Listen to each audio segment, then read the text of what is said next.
Hi everyone, welcome back to part 2 of my Resources for Trauma Survivors video. My name is Christine, I'm the writer and director of Paper Crane. In this video I'll be talking about some trauma healing practices and modalities and about which ones did and didn't work for me. First thing I would like to say is that trauma healing can be very complex and tricky at times. There are so many resources available, and I really encourage you to just listen to your body, listen to your intuition about where you're at and which resources are going to speak to you. Often, some of the first techniques recommended to trauma survivors include yoga, meditation, and therapy. I'm going to speak a little bit about each of those and in what ways I had to fit them into my journey.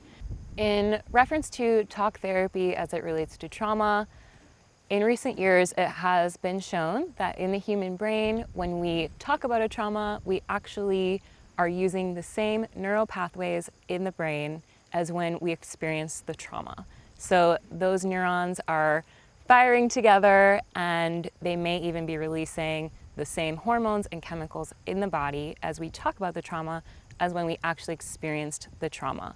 So in recent years, it has been suggested that talk therapy may not be the best or may not be the only effective modality for treating trauma.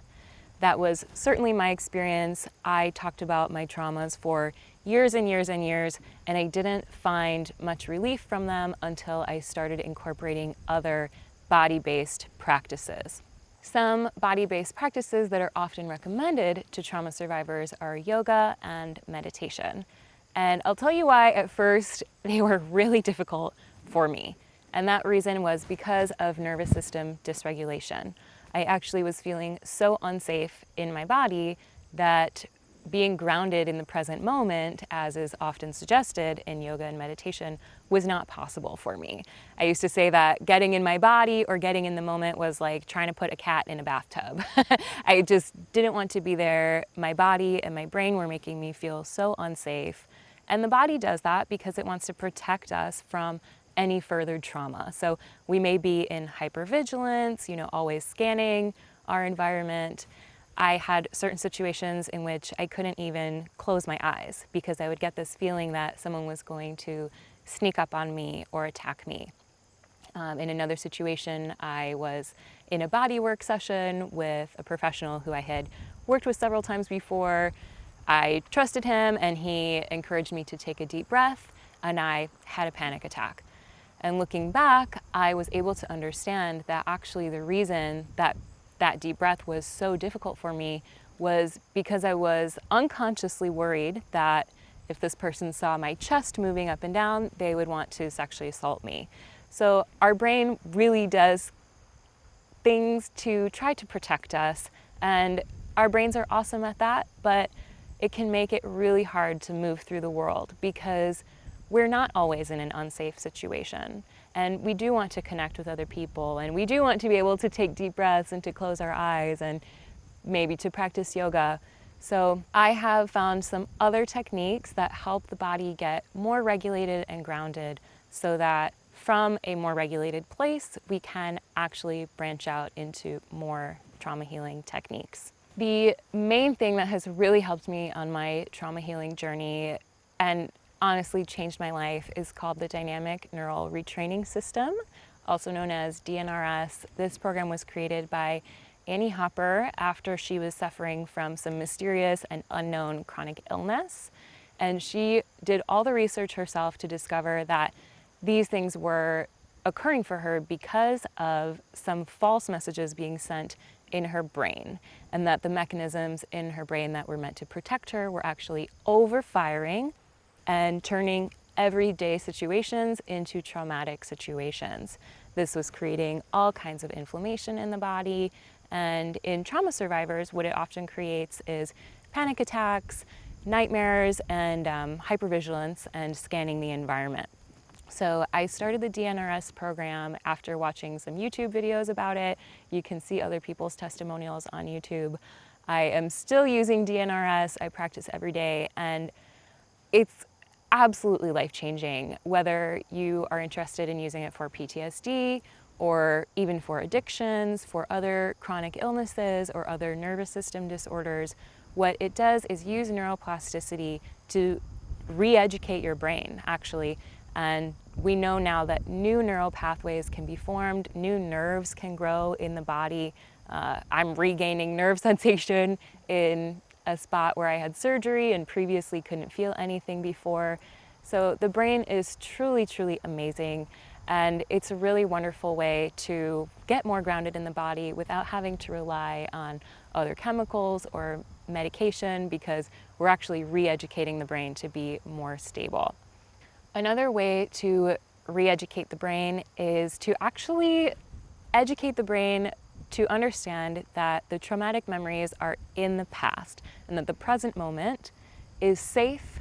And actually, when we take away our hypervigilance and our fear of the present moment, we actually can keep ourselves safer in the present moment. So the example was used for me that if I'm walking down the street and I'm constantly scanning because I'm afraid that I'm going to be attacked, I might not notice that I'm about to trip in a pothole and sprain my ankle, for instance. So what we want is to actually be grounded and present in the moment, remembering that our trauma is in the past, that it's not happening right now, and that actually keeps us not only happier and healthier, but also safer in the long run. One great modality for this is EMDR. EMDR is all about moving the eyes back and forth, or some practitioners use touch or buzzers, some kind of sensation that the client will feel that will get both sides of the brain firing. I'm sure an EMDR practitioner could explain it to you even better than me. But what it does is connects the two halves of the brain as you may be discussing traumatic events, and it helps the brain to actually create neural pathways that sort of file the memories into a filing cabinet that says these situations are in the past. Another great way to do that is through hypnosis or rapid transformational therapy. I have had some amazing experiences with RTT and with trauma release hypnosis. The practitioners who do that are just amazing. In one case for me, it involved going back into a traumatic experience, and the hypnotherapist actually guided me to come out victorious from this situation. So it was sort of like we installed a new memory in my brain where I actually was able to keep my autonomy in the situation, and it was a really incredible experience. Going back to the techniques I talked about earlier with meditation, if you're having a tough time with meditation, I would encourage you to perhaps start with a guided meditation or hypnosis that may take you into a calming or relaxing place, rather than a meditation that's going to try to force you to be in the present moment if you don't feel ready to be. That might be something you want to consider for the future once you've practiced a little bit. As far as yoga, if you are interested in yoga, it's a fantastic way to relax the nervous system and the body. If you're ready for it, I highly encourage you to find a yoga teacher that is trauma informed. And what that means is that the practitioner, the yoga teacher, is going to take special considerations knowing that they're working with trauma survivors, such as asking for permission, asking for consent to touch your body and make an adjustment, and offering different modifications that you could do. For trauma survivors that have had their autonomy removed, it is very triggering at times to have someone telling you what to do. And this may even occur in a workout class, that you might be in pain and someone's pushing you to keep going, and that can actually re-trigger a traumatic situation in which another person put you in pain and you didn't have a choice. So I really highly encourage you to be discerning about how you use your body and the different types of environments you put your body in, and to make sure that those spaces are going to be safe for you. That's the best way to keep practicing. I know for myself, it was very easy for me to not want to do something. Like, I don't want to go back to that workout class, and to not really know why. But once I learned that it was actually a trauma response, I started choosing classes and practices that were going to be more geared towards what I needed and more sensitive and safer spaces. With that in mind, I highly recommend somatic movement or even dance. it can be a fantastic way to release trauma from the body. There are lots of different practitioners who specialize in trauma release, somatic experiencing. Some of them also specialize in breath work. And using different breath work techniques is a great way to move energy through the body and sometimes to release energy from the body and release the trauma that is actually stored in our cells and in our nervous system. With all of these body-based practices, I hope you're able to find some that work for you. Once you are starting to find some relief from that trauma as is stored in your body, I would encourage you to try speaking about it if you feel comfortable in a group. I know for me, it was the absolute most terrifying, horrible thing that I did not want to do. There was a period in my trauma healing journey where I was absolutely terrified of other people. And so in that way, when I was ready to do a group, it was actually helpful for me to start to develop trust with other people and to know that not everybody was out to hurt me. One way that I recommend finding a group is you could possibly look up a 12-step fellowship in your area. 12-step fellowships are not only great for addictions and addictive behaviors, there are also some that deal directly with past trauma. One group for this is Adult Children of Alcoholics and Dysfunctional Families, also known as ACA, or SIA, which is Survivors of Incest Anonymous. No, it's not easy to talk about these things, but having groups around you can be very encouraging because you know that you're not alone. Other people have experienced what you have experienced, and other people understand. So highly recommend those groups. You also may be able to find groups in your area just by looking up support groups for, survivors of blank, fill in the trauma as it applies to you.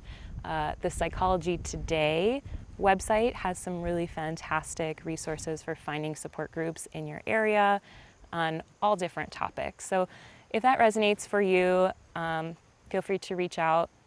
If you have any questions about any of this stuff, you can email me anytime. I'm happy to share more about my trauma healing journey. I'm not a therapist, but I can probably point you in the direction of some resources, of some therapists, of some other practitioners that might resonate for you. If you have not done so already, I invite you to watch the Trauma Healing Resources video where I list some books and YouTube channels that might also be informational for you. You can find me on papercranefilm.com and the contact form will go directly to my email. So I'm supporting you with whatever you're going through as regards to trauma healing, and please reach out anytime. Thanks for watching.